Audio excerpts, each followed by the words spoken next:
In a quiet corner of the galaxy, far from Earth but close enough to feel its influence, representatives from dozens of alien species gathered on a neutral planet called Valon 7. This was no ordinary meeting. It was a chance to end years of conflict and mistrust between humanity and the many intelligent races that shared the stars.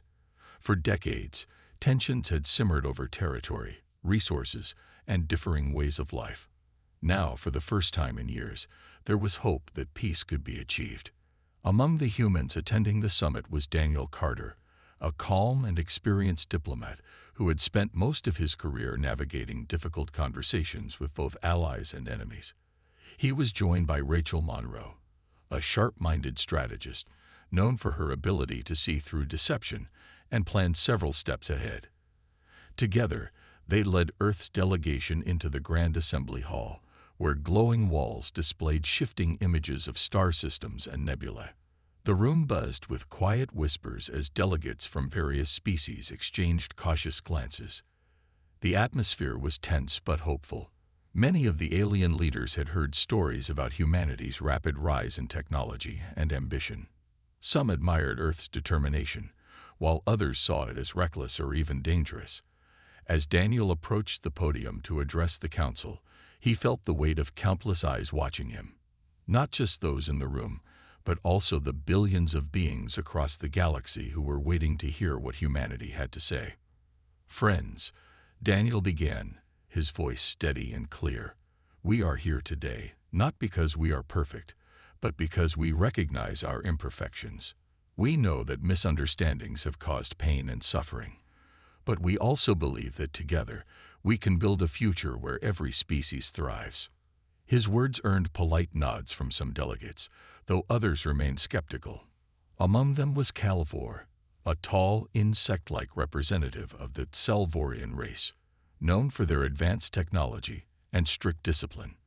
The Exilvorians often viewed humanity as unpredictable and overly emotional. Calvor's antennae twitched slightly as he listened, a sign of irritation or deep thought. No one could tell which. Backstage, Rachel watched Daniel's speech with mixed feelings. While she respected his optimism, she worried that humanity might be setting itself up for disappointment. She glanced at Ethan Brooks, another member of the team, who leaned against the wall with his arms crossed. Ethan was more pragmatic than Daniel, always focused on results rather than ideals. "Do you think this will work?" Rachel asked quietly. Ethan shrugged. "It depends on how willing these aliens are to meet us halfway. If they're expecting us to give up everything, then no, it won't work." Rachel frowned. She knew Ethan had a point. Humanity had already sacrificed so much in previous negotiations. Territories, trade agreements, even cultural traditions. And yet, the conflicts kept coming. Something needed to change, but she wasn't sure what that something was yet. As Daniel finished speaking and stepped away from the podium, applause filled the room. It was polite, but not enthusiastic. Rachel noticed how some delegates whispered to each other behind raised hands, their expressions unreadable. Others simply stared at the human delegation with cold, calculating eyes. Later, during a short break, Rachel pulled Daniel aside. "We need to prepare for pushback," she said firmly. "Not everyone here is going to play fair." Daniel nodded, though he looked tired. "I know, but if we don't try, we'll never move forward." Rachel wanted to argue, to remind him that trying wasn't always enough. But before she could say anything, the doors to the assembly hall reopened, signaling the start of the next session. Taking a deep breath, she followed Daniel back inside, unsure of what awaited them, but certain that the decisions made in this room would shape the future of humanity and the galaxy alike. As the negotiations continued, the atmosphere in the Grand Assembly Hall grew heavier. The initial optimism that had followed Daniel's speech began to fade, replaced by a sense of unease. It became clear that not all alien species were willing to meet humanity halfway. Some delegates seemed more interested in asserting dominance than finding common ground. Tensions simmered just below the surface, waiting for the right moment to boil over. The turning point came when Kelfor, The Selvorian representative stood up to address the council. His voice was calm, but carried an undeniable authority as he proposed a bold solution: the creation of a unified galactic government. This new system, he explained, would be led by a rotating council made up of representatives from each major species. At first glance, it sounded like a step toward lasting peace, a way to ensure that every voice was heard and respected. However, the proposal came with conditions that made Rachel's stomach churn. Under this new government, Earth would have to give up control of its outer colonies, territories that humanity had fought hard to establish. These regions would fall under the oversight of the Galactic Council, which meant decisions about their future would no longer rest solely in human hands. To many, it felt less like unity and more like surrender. Rachel immediately spoke out against the idea. "This isn't cooperation," she said firmly, her voice cutting through the murmurs in the room. "It's a demand for submission. You're asking us to abandon our sovereignty before we've even begun to discuss real solutions." Her words drew mixed reactions. Some delegates nodded in agreement, particularly those from smaller or less powerful species who had faced similar pressures from larger factions. Others, however, bristled at her tone. A Zorathian ambassador named Vorik, a hulking figure with skin like polished stone, leaned forward in his seat. "Are you suggesting that your species is above compromise?" he growled. "Or are you simply unwilling to contribute to the greater good?" Ethan Brooks stepped in to try to defuse the situation. Unlike Rachel, he believed that humanity might benefit from working within the proposed system, even if it required sacrifices. "We're not opposed to collaboration," he said carefully, "but we need assurances that this council will act fairly. History has shown us what happens when power is concentrated in the wrong hands." The debate quickly escalated, with voices rising and tempers flaring. Backstage during a recess, Rachel confronted Ethan, her frustration spilling over. "You can't seriously think this is a good idea," she snapped. "They're trying to strip us of everything we've worked for." "It's not about giving things up," Ethan shot back. "It's about survival. If we refuse to adapt, we'll end up isolated, or worse." Daniel watched the argument unfold with growing concern. He knew both Rachel and Ethan had valid points, but their public disagreements were weakening humanity's position. When he finally intervened, his tone was firm. "Arguing among ourselves is exactly what they want," he said, gesturing toward the assembly hall. "We're playing into their hands. We need to present a united front, or we'll lose any chance of influencing the outcome." Despite Daniel's warning, the rift between Rachel and Ethan only deepened. That evening, as the human delegation gathered in their quarters to plan their next move, the tension was palpable. Rachel paced the room, her mind racing. She couldn't shake the feeling that agreeing to the Selvorian proposal would set a dangerous precedent, one that could erode humanity's independence forever. "We can't accept this," she said finally, stopping to face the group. "If we do, we're admitting that we're weaker than them, that we don't deserve a say in our own future." Ethan sighed, rubbing his temples. "And if we reject it outright, we risk alienating everyone here. Is that really better?" No one had an easy answer. As the hours passed, the weight of their decision settled heavily on their shoulders. Outside, the skies of Valon 7 shimmered with distant stars, indifferent to the struggles taking place below. For now, the fate of humanity's role in the galaxy hung precariously in the balance, teetering on the edge of compromise and defiance. The next day, the negotiations took a sharp and unexpected turn. The Zorathians, a militaristic species known for their aggressive expansion, rose to speak. Their ambassador, Vorik, wasted no time in launching a blistering accusation against humanity. He claimed that Earth had been secretly building weapons near contested borders, a direct violation of previous agreements. The room fell silent as Vorik's deep, gravelly voice echoed through the chamber. Rachel felt her heart sink. This was exactly the kind of attack she had feared. She glanced at Daniel, who stood frozen for a moment before stepping up to respond. "These accusations are baseless. he said firmly, though his voice betrayed a hint of unease. "We have honored every agreement we've signed. If you have evidence, present it." To everyone's shock, Vorik did just that. A holographic display appeared in the center of the room, showing images of what appeared to be human-made weapons platforms stationed dangerously close to Zorethian territory.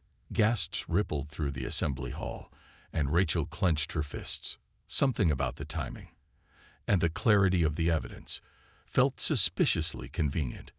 During a short recess, Rachel confronted Ethan in a private corner of the delegation's quarters.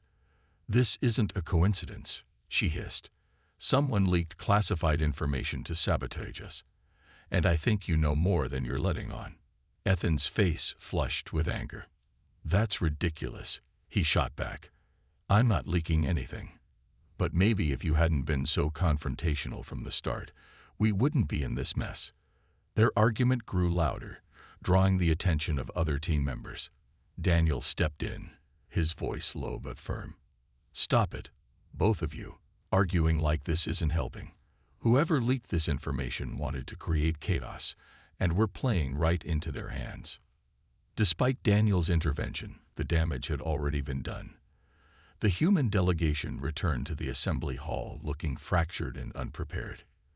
Alien leaders exchanged knowing glances, clearly sensing an opportunity to exploit humanity's internal divisions.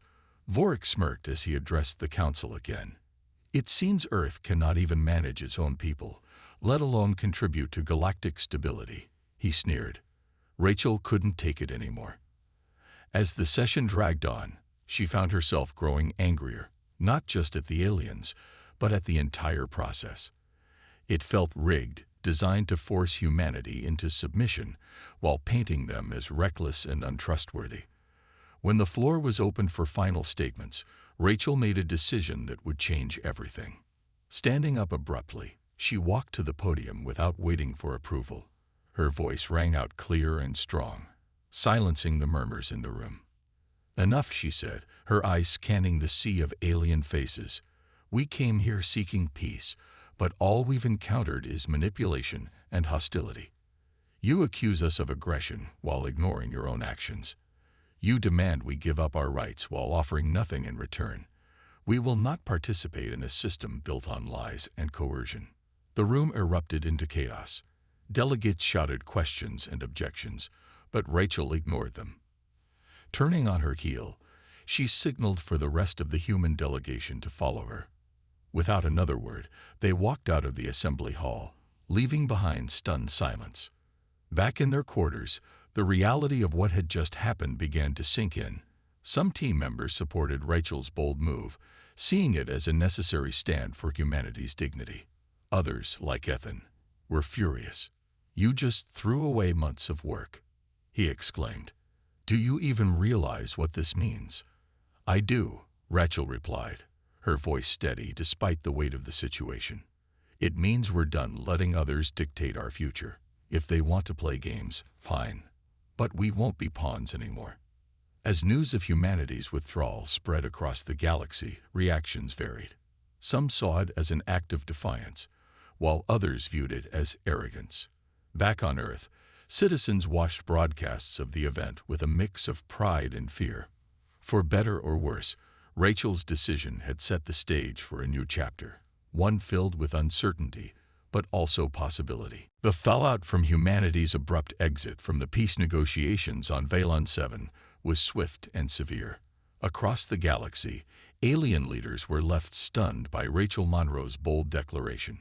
Some viewed it as a reckless act of defiance, while others saw it as proof that humanity could not be trusted to cooperate. News outlets across dozens of species reported the event with a mix of shock, anger, and disbelief. For Earth, the consequences began almost immediately. Back on their home planet, Rachel faced a storm of reactions.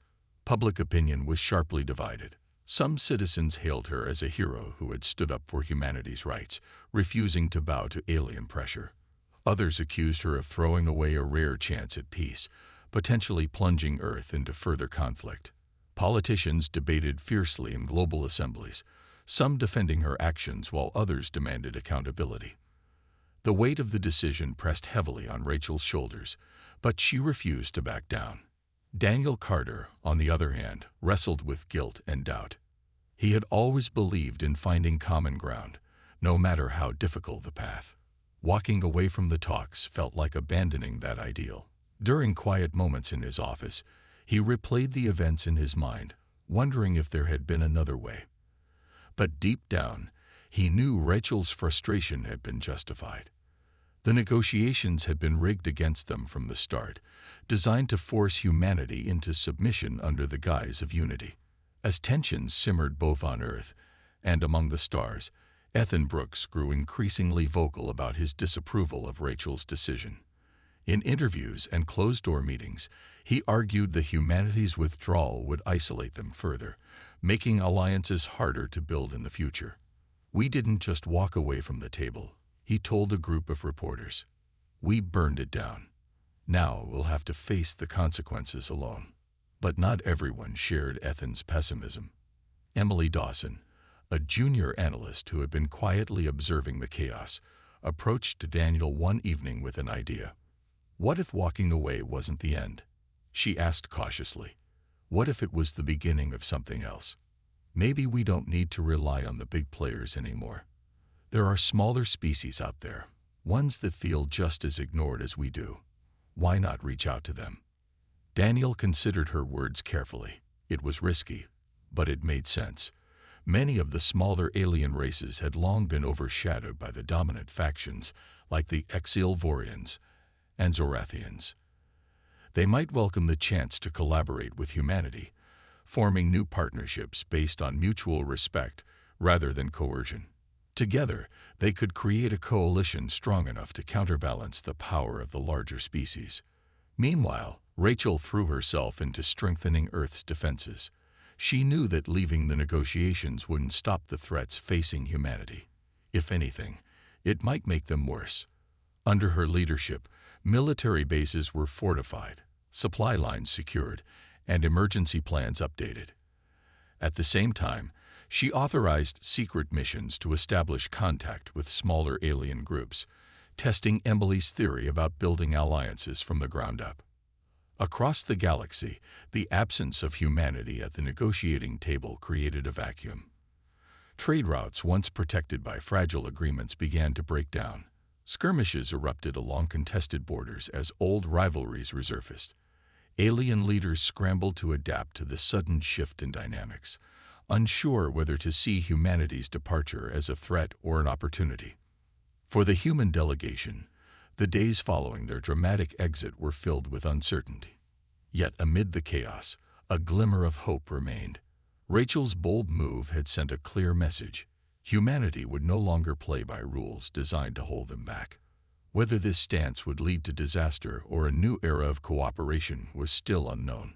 But one thing was certain: the galaxy would never look at Earth the same way again. In the weeks following humanity's dramatic exit from the peace talks, the galaxy descended into a state of uneasy tension. Trade routes that had once been bustling with activity began to falter as alliances crumbled and trust eroded. Alien leaders who had once spoken of unity now turned their attention to securing their own interests, often at the expense of others. The absence of humanity's voice in these discussions left a void that no one seemed able to fill. On Earth, Rachel Monroe worked tirelessly to prepare for whatever challenges lay ahead. She knew that walking away from the negotiations had sent a powerful message, but it also meant humanity was more vulnerable than ever. Under her direction, military forces were put on high alert, and resources were redirected to strengthen Earth's outer colonies. At the same time, she quietly authorized diplomatic missions to reach out to smaller alien species, those who had long been overlooked by the dominant factions like the Exilvorians and Zorathians. These efforts began to bear fruit sooner than expected. Representatives from the Quarren, a peaceful aquatic race, reached out to express interest in forming an alliance. They had grown weary of being bullied by larger species and saw humanity's defiance as a chance to assert their own independence. Similarly, the insect-like Varnock, known for their resourcefulness and resilience, offered to share technology in exchange for protection against aggressive neighbors. Slowly but surely, Rachel's strategy of building relationships with marginalized groups started to take shape. Meanwhile, Daniel Carter and Emily Dawson uncovered something troubling during their analysis of the failed negotiations. Hidden within the classified data they had brought back from Valon 7 was evidence suggesting that the Excelvorians might have orchestrated the entire process. It appeared they had leaked false information about Earth's weapons buildup to provoke the Zorethians and discredit humanity. This revelation confirmed Rachel's suspicions. The talks had never been about peace. They were a trap. Armed with this knowledge, Daniel and Emily devised a plan to expose the conspiracy. They proposed hosting a second summit, not on neutral ground, but aboard a massive orbital station orbiting Earth. By inviting not only the major powers but also the smaller marginalized species Rachel had begun working with, they hoped to create a fairer platform for discussion. It was a risky move, but one they believed could force the galactic leaders to confront the truth. Rachel agreed to the plan, though she remained cautious. "If we're going to do this," she said firmly, "we need to make sure we control the narrative. No more letting them twist our words or manipulate the facts."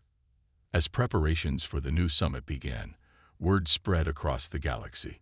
Some alien leaders dismissed the idea as naive, believing humanity was overreaching. Others, however, saw it as a genuine attempt to address the flaws in the previous system. To everyone's surprise, even the Excelvorians agreed to attend, though their motives remained unclear. Back on Earth, citizens watched the developments with a mix of hope and apprehension. For many, the upcoming summit represented a chance to rewrite the rules of galactic diplomacy. But for others, it was a reminder of how fragile peace truly was. As the date approached, Rachel spent countless hours preparing her team, ensuring they were ready for any challenge. The day before the summit, Daniel found himself standing on the observation deck of the orbital station, gazing out at the swirling blue-green orb of Earth below. Emily joined him after a moment, holding a tablet filled with last-minute notes. "Do you think this will work?" she asked softly. Daniel hesitated before answering. "I don't know," he admitted, "but I do know one thing. We've come too far to give up now." As the first delegates arrived the next morning, the stage was set for a historic event. Whether it would lead to lasting peace or further division remained uncertain. But for the first time in weeks, there was a sense that humanity and the galaxy might finally be moving in the right direction. The day of the second summit arrived, and the orbital station orbiting Earth buzzed with activity. Delegates from across the galaxy gathered in a massive chamber designed to accommodate beings of all shapes and sizes. Unlike the cold, formal setting of Valon 7, this space was warmer and more welcoming, with soft lighting and walls that displayed images of Earth's diverse landscapes. The atmosphere was tense but hopeful, as if everyone present knew they were part of something significant. Rachel Monroe stood at the center of it all, her presence commanding yet calm. She had spent days preparing for this moment, rehearsing her words and anticipating every possible challenge. As the session began, she stepped up to the podium, her eyes scanning the room. Alien leaders sat side by side, some familiar, others completely new to humanity's diplomatic efforts. For the first time, smaller species like the Korin and Varnuk held seats alongside the Excelvorians and Zorethians, their inclusion a testament to Rachel's strategy of inclusivity. "Friends," Rachel began, her voice steady and clear, "we are here not because we have all the answers, but because we recognize the need to find them together. The path we walked before led only to division and mistrust. Today, we start anew." Her words earned cautious applause, though some delegates remained silent, their expressions unreadable. Kelvor, the Selvorian ambassador, leaned back in his seat, his antennae twitching slightly, a sign of either irritation or deep thought. Vorik, the Zorathian representative, crossed his arms, his stony face betraying no emotion. But among the smaller species, there were nods of agreement and even smiles.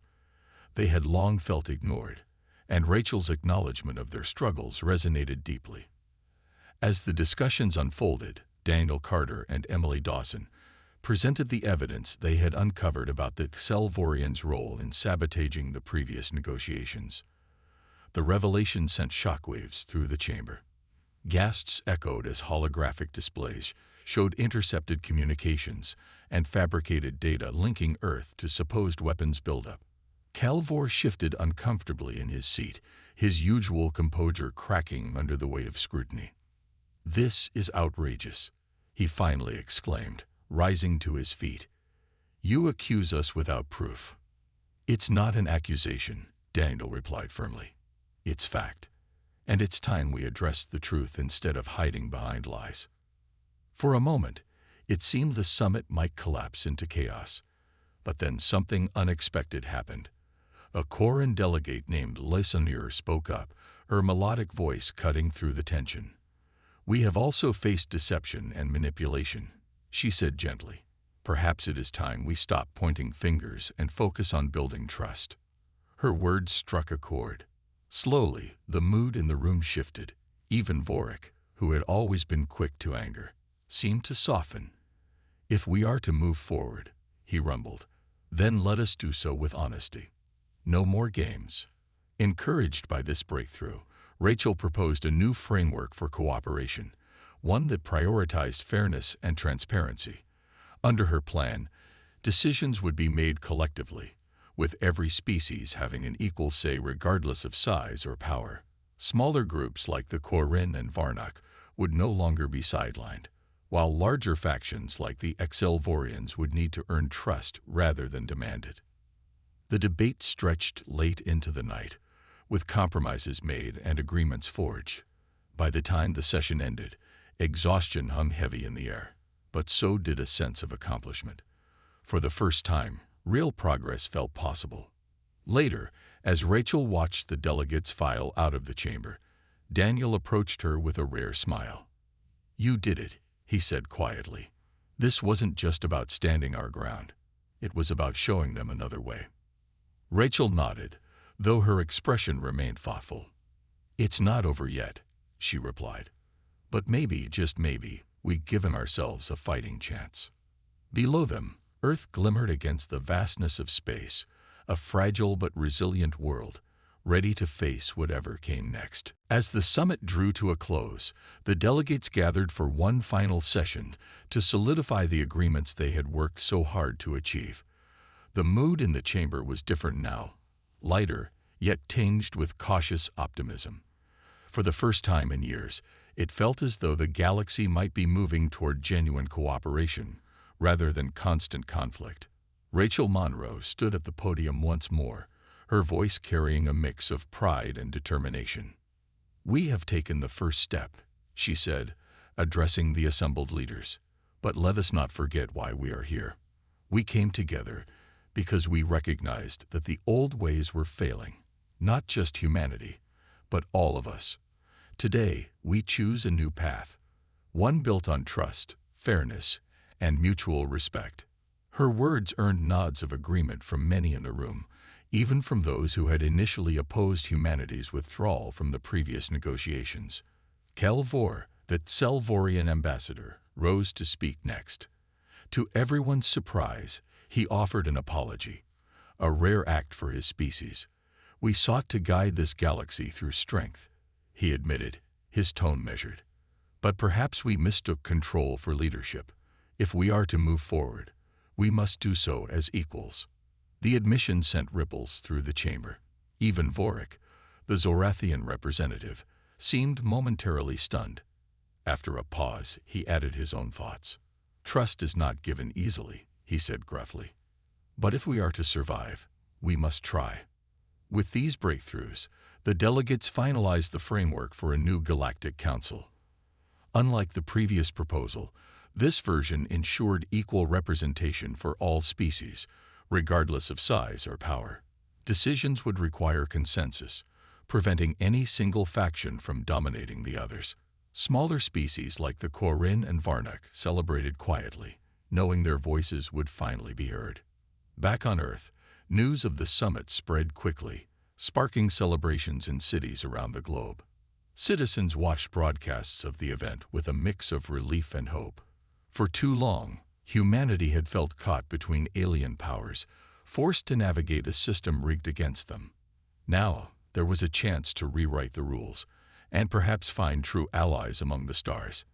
Daniel Carter reflected on the journey as he stood on the orbital station's observation deck, gazing at Earth below. Emily Dawson joined him, holding a tablet filled with notes from the summit. "Do you think this will last?" she asked softly. "I don't know," Daniel admitted. "But I do know one thing. We've shown them that walking away doesn't mean giving up. Sometimes it means finding a better way." Rachel, too, allowed herself a moment of quiet reflection. She knew the road ahead wouldn't be easy. Old rivalries and mistrust wouldn't disappear overnight. But for the first time, there was a foundation upon which to build, a fragile but hopeful beginning. In the weeks that followed, Earth began implementing the agreements made during the summit. Trade routes reopened, guarded by joint patrols from multiple species. Colonies once threatened by conflict found protection under the new council's oversight. And slowly, relationships began to mend, not just between humanity and other races, but among the alien factions themselves. For Rachel, the summit marked both an ending and a beginning. It was the culmination of months of struggle, sacrifice, and bold decisions. But it was also the start of a new chapter, one where humanity stood not as adversaries or pawns, but as equals among the stars. As she looked out at the galaxy stretching endlessly beyond Earth's orbit, Rachel felt a sense of purpose she hadn't known before. The challenges were far from over, but for the first time, they didn't seem insurmountable. Together, humanity and its newfound allies had taken a step toward peace, a fragile, imperfect peace, but one worth fighting for.